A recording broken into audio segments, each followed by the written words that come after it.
Outlet पर होगा आपके सारे फिजिक्स के इंस्टीट्यूट मैथ्स का सफाया। बस अपने फोन से क्वेश्चन की फोटो खींचो, क्रॉप करो और तुरंत वीडियो सोल्यूशन पाओ। डाउनलोड कीजिए डाउटनेट ऐप अभी या फिर व्हाट्सएप कीजिए अपने डाउट्स 8 400 400 400 पर।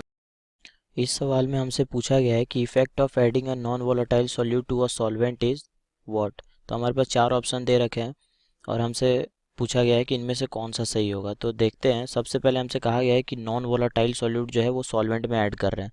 तो हम जानते हैं कि अकॉर्डिंग टू कॉलिगेटिव प्रॉपर्टी जो होता है, कॉलिगेटिव प्रॉपर्टीज़, उसके अनुसार जब भी कोई नॉन वोलेटाइल सॉल्यूट को अगर हम सॉल्वेंट में मिलाते हैं, ये एक सॉल्वेंट है मान लेते हैं, इसमें अगर हम कोई नॉन वोलेटाइल सॉल्यूट ऐड किए, ठीक है, नॉन वोलेटाइल सॉल्यूट अगर हम ऐड कर रहे हैं तो यहाँ पे क्या हो रहा होगा कि इनिशियली वेपर प्रेशर जो होता है वो वेपर प्रेशर तो सिर्फ सॉल्वेंट के कारण होता है। तो इनिशियली जो वेपर प्रेशर है वो सॉल्वेंट के कारण होगा, प्योर सॉल्वेंट के कारण।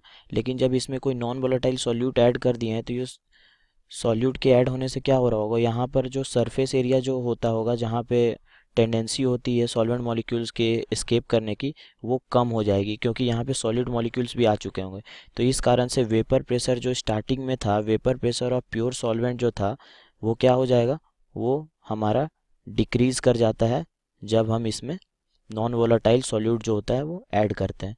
तो हम देख सकते हैं यहाँ पे ए ऑप्शन हमारा सही है क्योंकि वेपर प्रेशर लोअर हो जाता है। ठीक है, अब वेपर प्रेशर अगर लोअर हो गया तो हम देख सकते हैं, मान लेते हैं वाटर है, वाटर जो है इनिशियली फ्रीज कर जाता था कितने 0 डिग्री सेल्सियस पे, ये वाटर जो होता है वो फ्रीज करता है। लेकिन जब इसमें हम कोई नॉन वोलेटाइल सॉल्यूट डाल दिए हैं तो अब वाटर का जो अब जो सॉल्यूशन बना होगा वो 0 डिग्री पे फ्रीज नहीं कर पाएगा क्योंकि उसमें कुछ सॉल्यूट है।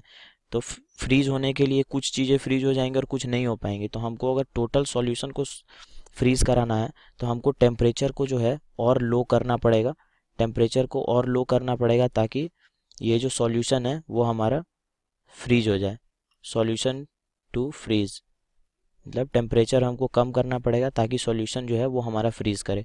तो यहाँ हमें कह रहा है to increase in freezing point, तो ये तो नहीं हो सकता क्योंकि हमको टेम्परेचर लो करना पड़ता है ताकि फ्रीज हो जाए। तो फ्रीजिंग पॉइंट जो होगा वो हमारा डिक्रीज करेगा। यहाँ पे लिख लेते हैं, फ्रीजिंग पॉइंट जो होगा वो हमारा डिक्रीज करता है।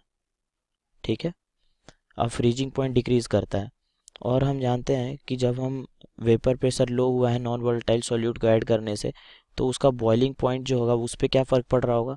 तो इनिशियली जो है मान लेते हैं 100 डिग्री सेल्सियस पे हम जानते हैं कि वाटर जो होता है वो बॉयल करता है। लेकिन जब उसमें कोई नॉन वोलेटाइल सॉल्यूट डाल दिए हैं तो अब उसको उस सॉल्यूशन को बॉयल करने के लिए हमको और एक्स्ट्रा टेम्परेचर बढ़ाना पड़ेगा।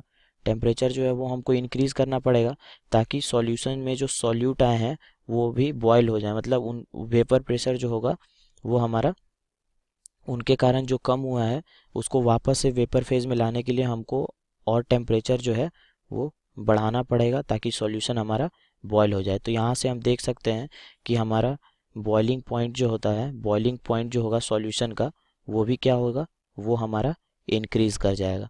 तो यहाँ से हम देख सकते हैं कि हमारा सी पार्ट जो है वो सही है क्योंकि ये बॉइलिंग पॉइंट इंक्रीज हो रहा है। अब हमसे कहा गया है कि ऑस्मोटिक प्रेशर, तो ऑस्मोटिक प्रेशर हम जानते हैं वो क्या होता है, concentration of solute into R into T.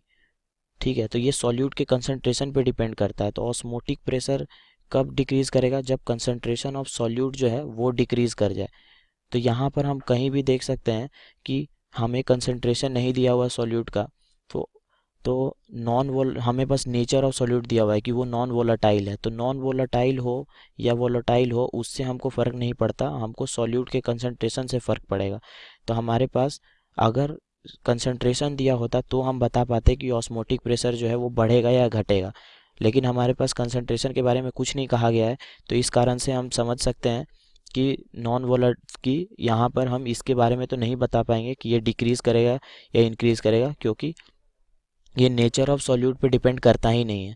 तो नॉन वोलेटाइल सॉल्यूट हो या वोलेटाइल सॉल्यूट हो, ऑस्मोटिक प्रेशर जो है वो डिक्रीज़ नहीं करता है क्योंकि वो उस पर डिपेंड ही नहीं करता है। तो हमारा डी जो होगा वो नहीं होगा। तो ए और सी जो है ये हमारे आंसर्स हैं। Thank you.